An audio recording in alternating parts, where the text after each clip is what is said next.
Alors le séisme, c'est un événement qui est soudain, qui arrive brutalement, qui se présente généralement par une vibration agressive, donc comme un coup de tonnerre, une explosion, c'est ce que les gens mentionnent en général. Ou un gros camion qui passerait dans la rue, qui fait vibrer les vitres.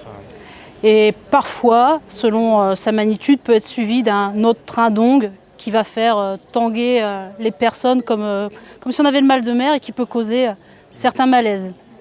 Qui n'est pas systématique, mais qui peut arriver. Et la chose à faire immédiatement, c'est de se protéger. Donc on protège tête et nuque, on se met sous une table, s'il y en a une table robuste, s'il y en a une, on se met dessous pour se protéger. Un encadrement de porte qui aurait un linteau bien solide. Près des murs porteurs, dans des coins de murs porteurs. C'est un phénomène qui va durer quelques secondes à quelques dizaines de secondes. Donc dès que la sensation de mouvement est terminée, eh bien, il ne faut pas hésiter à sortir des bâtiments. Prudemment.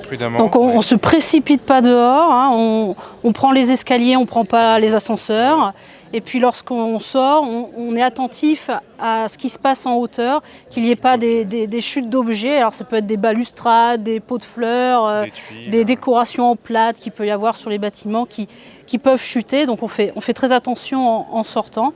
Mais on évacue le bâtiment dès que la secousse est terminée, dans le calme. Voilà. Pas d'ascenseur, donc pas aller sur les balcons non plus, puisqu'ils ont pu être endommagés et tomber rapidement.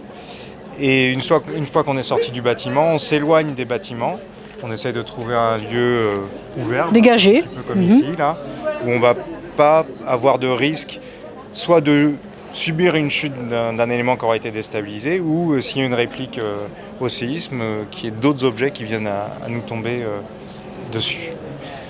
Voilà. Et après, attendre les informations, oui, de la part des pompiers ou des services de secours, savoir si on peut re-rentrer dans le bâtiment ou pas.